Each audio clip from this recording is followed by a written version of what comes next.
10 R&B groups, sold-out arenas, gold records, magazine covers, and then silence. Not a slow fade, not a graceful exit. Overnight, gone. The money vanished, the contracts disappeared, the friendships shattered, and in some cases, the members never spoke again. These aren't cautionary tales from the fringes of the industry. These are the groups you loved. But when the weekend comes, she knows. The voices that defined the 60s, 70s, and 80s. And what happened to them will genuinely shock you. Stay with us all the way to number 1, because that story alone will change the way you listen to R&B forever. Number 10, the Delfonics. Before there was smooth R&B, there was the Delfonics.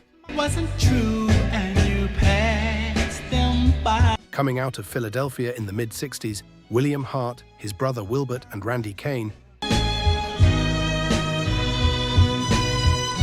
built a sound so silky, so emotionally precise, that producers across the country tried to copy it for the next 2 decades. La La means I love you. Didn't I blow your mind this time? These weren't just hits, they were cultural touchstones. The group was the crown jewel of Philly soul before Philly soul even had a name. But behind the velvet harmonies was a business arrangement built on sand. The group had signed away their publishing rights early, a decision that seemed minor at the time and catastrophic in hindsight. As royalty structures shifted through the 70s, the money they should have earned from radio play, from sampling, and from licensing, all of it flowed to other hands. And then came the internal fractures. Randy Kane departed, new members rotated in. The chemistry that made them untouchable began to erode. By the early 80s, the Delfonics were playing venues a fraction of the size of where they'd performed a decade earlier. William Hart, the creative engine of the group, found himself fighting legal battles over the very name that he had built. The name that he had bled for.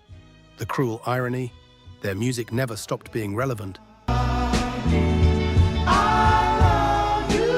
Producers sampled them endlessly. A new generation discovered them through hip-hop. But the men who created those records saw almost nothing from that resurrection. Everything they had built overnight belonged to someone else. You are the one for me. Number 9, the main ingredient. If you grew up in the 70s, you know everybody plays the fool. You've probably sung it in the car without even realizing it. The main ingredient. Cuba Gooding Sr., Donald McPherson, and Tony Sylvester had one of the most distinctive sounds of the early 70s soul movement. Rich, layered, emotionally raw, and they were on the rise in a way that felt unstoppable. Then Donald McPherson died. Leukemia, 1971.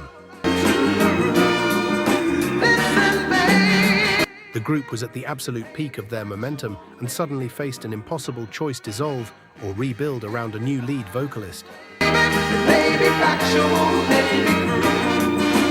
They chose to rebuild, bringing in Cuba Gooding Sr. full-time as the frontman. And it worked. Everybody Plays the Fool became their signature record, a top 5 hit that cemented their place in soul history. But the business side was already fraying. Falling in love is such an easy thing. Management disputes, label politics, the kind of behind-closed-doors maneuvering that swallowed so many black artists whole during that era. By the mid-70s, the hits had dried up, and so had the advances. Cuba Gooding Sr. eventually walked away from music almost entirely to focus on his family. You may know his son, Cuba Gooding Jr., from Hollywood. But the tragedy here isn't just personal, it's structural. A group that gave the world one of the most enduring songs in R&B history dissolved without a safety net. Without the financial foundation their catalog deserved to provide, gone almost as fast as they arrived. Quick question, are you subscribed? If not, you're part of the 99% who watch and disappear. Here's the problem, YouTube won't show you our next video unless you subscribe. So if you want more untold music stories like this, hit that button right now, 2 seconds, do it before you forget. Number 8, the Chi-Lites, Chicago, early 1970s. Tell me, have you seen her? Eugene Record writes and produces one of the most devastating breakup ballads in the history of recorded music, Have You Seen Her? Oh, I hear her voice as a cold winds blow. The Chi-Lites are suddenly everywhere. Television appearances, sold-out tours. In the sweet music on my radio. A string of follow-up hits that prove it wasn't luck. Oh Girl, Stoned Out of My Mind, Too Good to Be Forgotten. Have you seen her? Tell me, have you seen? This was a group operating at the highest possible level. Have you seen her? What unraveled them was what unravels so many groups from this era, the departure of the singular genius at the center. Tell me, have you seen her? When Eugene Record left in the mid-70s to pursue a solo career, but for me, just another day. the Chi-Lites lost not just a voice, but their entire creative architecture. New lineups couldn't replicate the chemistry. They all gather around me. Record labels that had once courted them aggressively now returned calls slowly, if at all. They seem to know my name. We laugh. And then came the financial reckoning. Touring costs that had been covered during the peak years now came out of pockets that were considerably lighter. Tell a few jokes, but it still doesn't. Eugene Record himself, the man who wrote those songs, who built that legacy from nothing, passed away in 2005 without ever achieving the solo breakthrough he'd sacrificed the group to pursue. Was he heard and reaching out to me? Oh. The other members continued performing under the Chi-Lites name through various configurations, often for modest fees, fighting over who had the legal right to use the name at all. A legacy fractured. A fortune that should have been there wasn't. Number 7, the Stylistics, Philadelphia Again. Because in the early 70s, no city on earth was producing R&B like Philadelphia. The Stylistics' Russell Tompkins Jr.'s falsetto alone should have made these men wealthy beyond measure. You Are Everything, Betcha by Golly Wow, Break Up to Make Up. These records didn't just chart, they became the emotional wallpaper of an entire generation's romantic life. Producer Tom Bell was the architect of their sound, and for a time the partnership was magic. But when Bell moved on to other projects, the label pushed the Stylistics into a more generic disco-adjacent direction that alienated their core audience without winning a new one.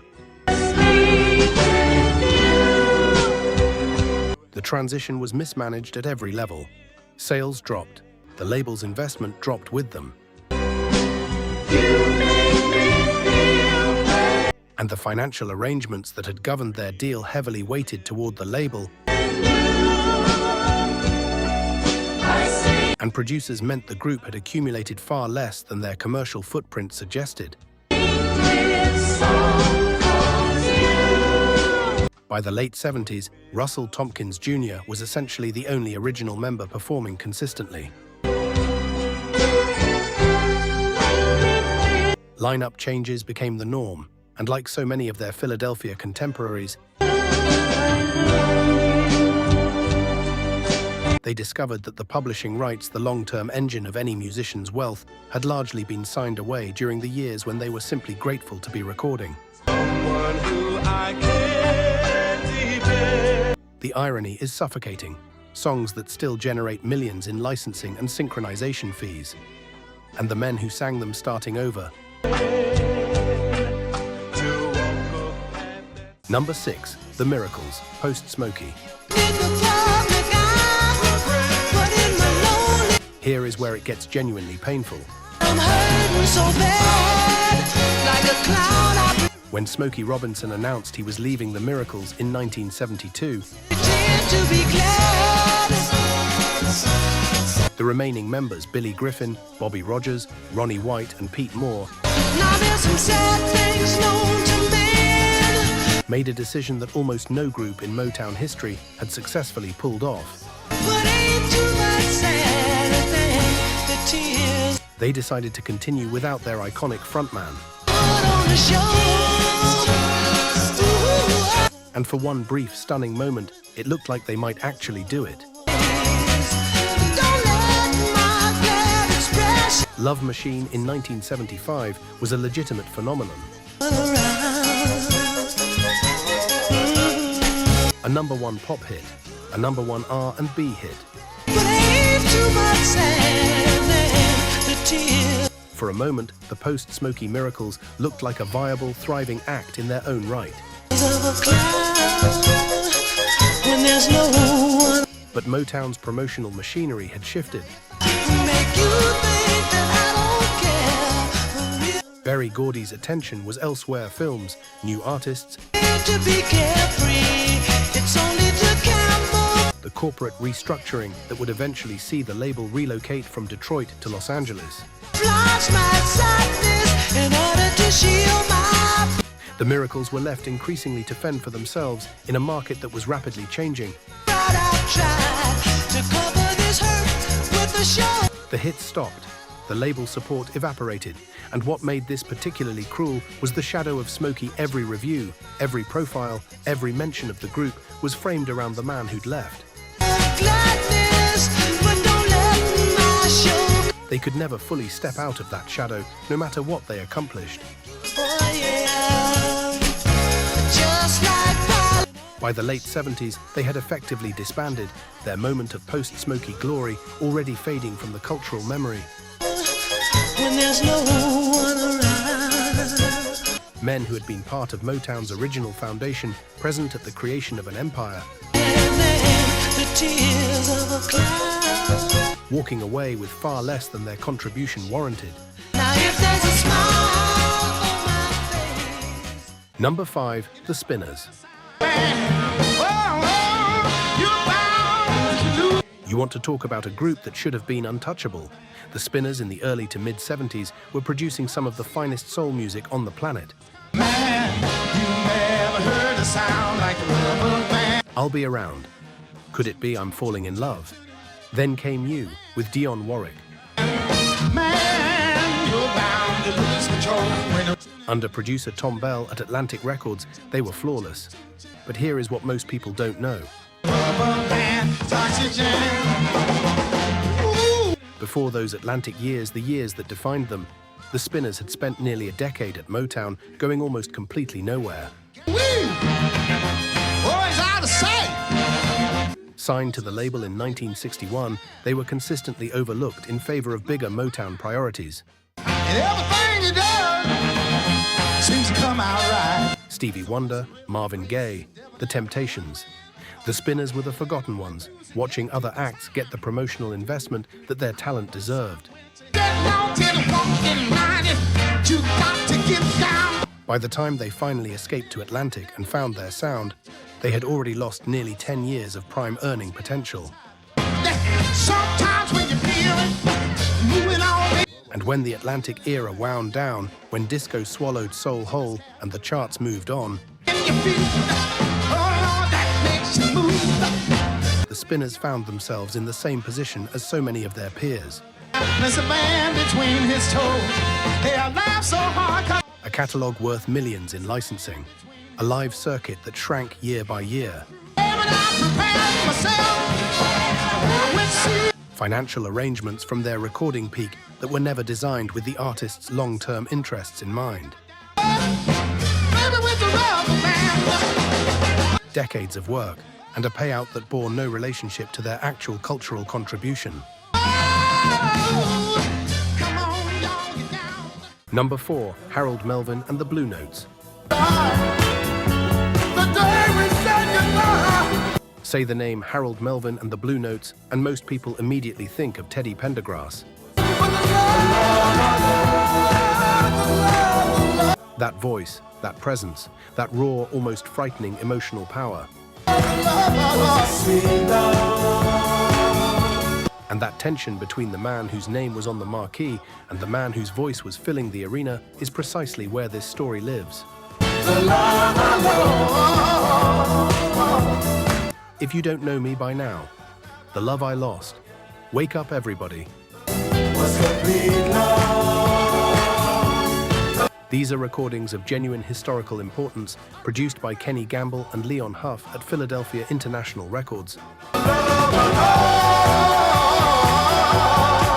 The group was operating at a level that few acts ever reach, and at the center of it was Teddy Pendergrass, who by the mid-70s was arguably the most electrifying live performer in R&B.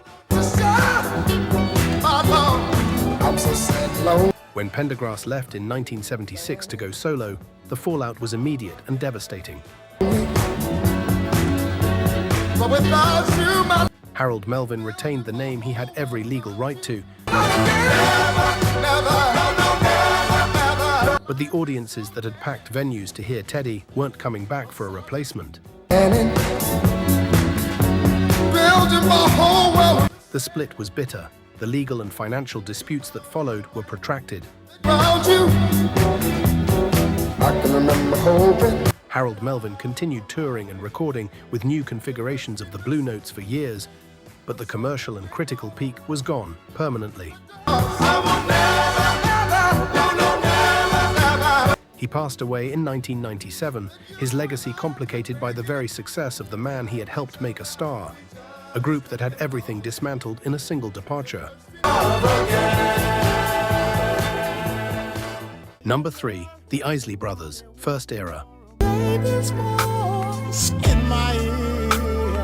The Isley Brothers survived longer than almost anyone in this story, but surviving isn't the same as being treated fairly. And their first era contains one of the most staggering acts of financial theft in the history of popular music. In 1962, the Isley Brothers recorded Twist and Shout. You know it, everyone knows it. What the hell is going on? It became one of the most covered, most referenced, most valuable recordings of the rock and roll era, particularly after the Beatles made it a global phenomenon. Said a prayer 'cause only God knows what I'm gonna. The Isleys received almost nothing. Explain before you start to point your cane. Girl, I'm about to. The label deal they had signed was typical of the era's exploitation of black artists, structured in a way that ensured the label and publishers Have a fit. Oh, it's about to be some. How did I get? captured the overwhelming majority of the value generated by the song.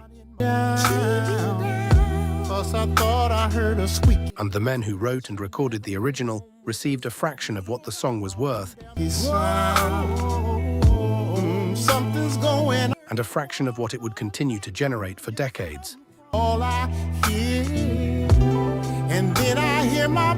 The Isleys eventually wised up. They founded their own label, But wait, now hit the street, your is grand. T-Neck Records, took control of their masters and built one of the most financially savvy operations in R&B.